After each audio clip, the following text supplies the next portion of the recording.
I've interviewed Thomas Lukaszuk a couple of times about his Forever Canadian campaign, and it turned out to be wildly successful, even beyond his expectations, I think. But there's been a lot of interesting developments in Alberta since the petition collecting came to an end. So I'm going to talk to him about that.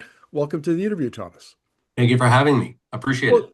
For viewers who aren't familiar with Forever Canadian, maybe just give us a very brief overview of what happened.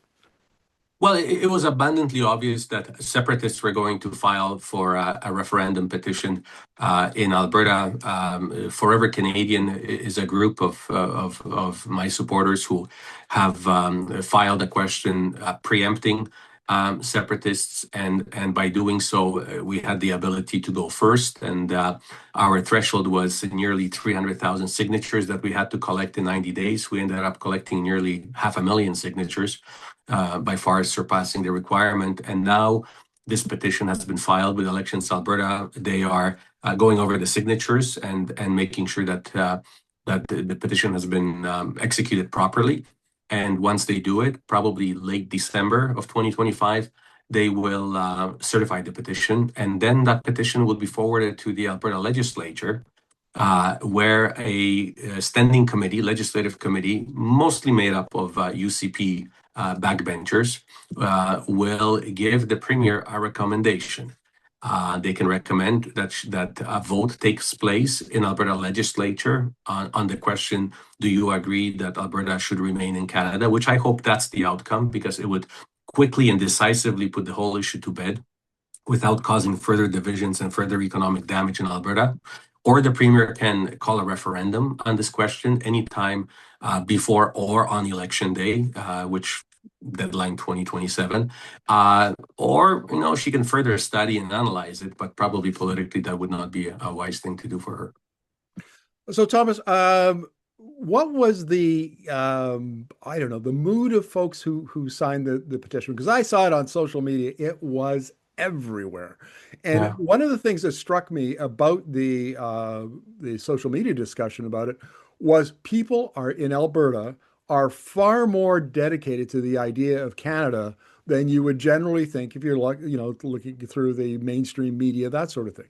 Oh, sure. Mark, many surprises in this entire process. I was shocked at a number of things, but one of them was how this quickly turned into a movement, into a community. We ended up with over 6,000 canvassers collecting signatures, some of them full-time. We ended up with some additional 15,000 volunteers and nearly 500,000 signatures. And, the biggest complaint I had at the end is that our canvassers just wanted to continue. So this really mobilized Albertans, and quickly other groups realized that what they thought was impossible indeed is possible. And now that Danielle Smith even lowered the threshold to 170,000 signatures, we're seeing new petitions being filed by different groups, and I think we will see a few more over the next few weeks. And also we see recall petitions being filed with Elections Alberta, because we sort of woke up a sleeping giant. Everybody thought, well, yeah, there is this recall and citizen initiative legislation on the books, but who in the world can get 300,000 signatures? Once we have shown that it actually can be done, now everybody wants to be part of it. So all these initiatives are springing up all over the place. Thomas, I wanted to get your take on the recall legislation, because the UCP brought it in. And, the idea was that you could recall MLAs you didn't like. And all of a sudden now, opponents of the government are using it to, I forget how many, I think there's 11 or 12 campaigns that are either officially underway or soon will be. And now the Premier is saying that she's looking at revoking the legislation because it's anti-democratic. What's your take on that?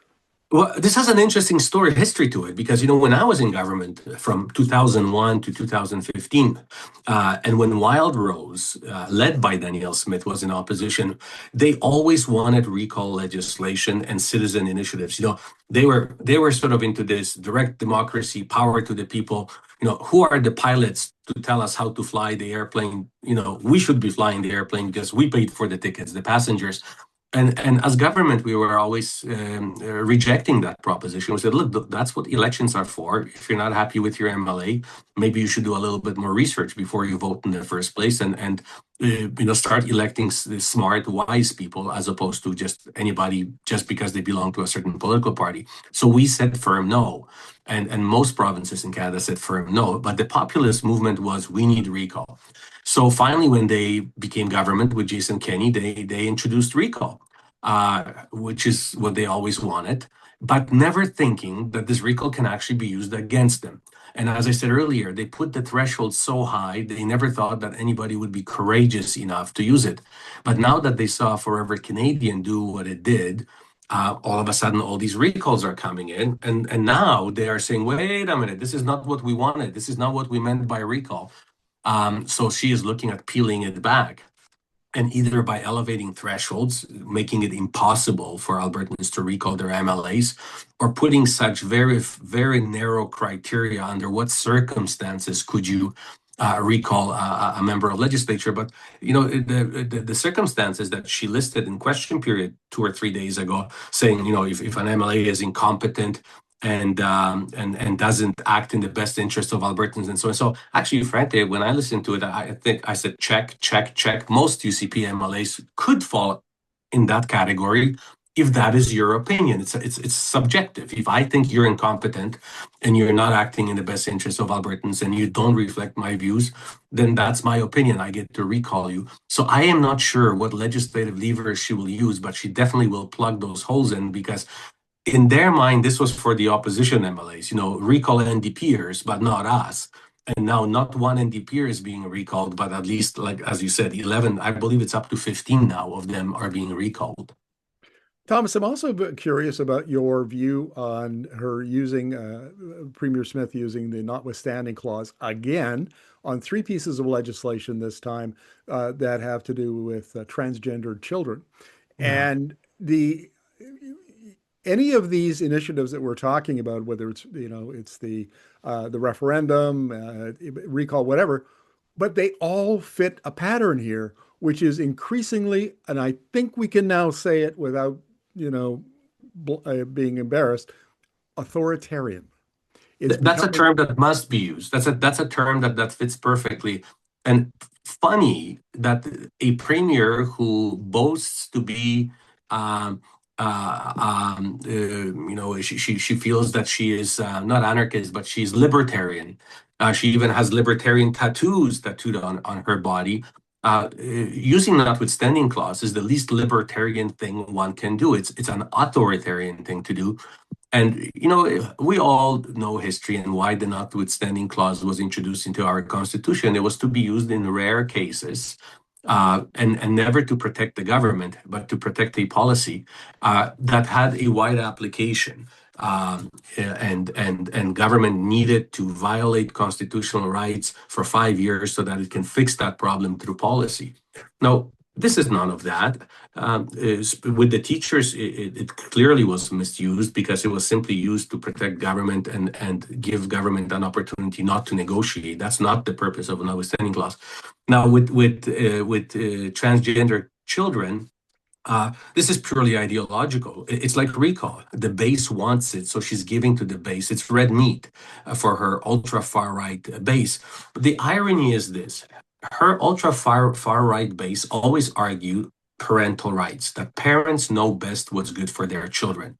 But now we see that parents know best what's good for their children only when they agree with it.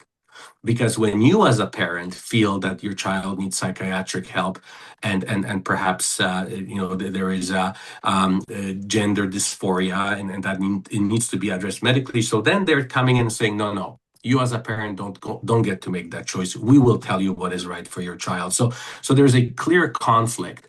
It's my body, my right, as long as it isn't abortion, because then your body and your right no longer applies. We'll tell you what's good for your body. It's hypocrisy at its worst. But she's starting to use this Notwithstanding Clause like a salt shaker, without any discrimination. And another irony in this is that when Justin Trudeau used the Emergency Act during the truckers, people were setting their own hair on fire. How can he possibly violate civil rights? And we have no recourse in courts. And he's being a totalitarian, a communist, as they called him. Well, notwithstanding clause is exactly the same thing. Government will tell you what you can and cannot do, and you can't go to courts to fight it. You have to accept what the premier tells you can or cannot do. And all of a sudden, her political base is fine with that because it suits their social agenda.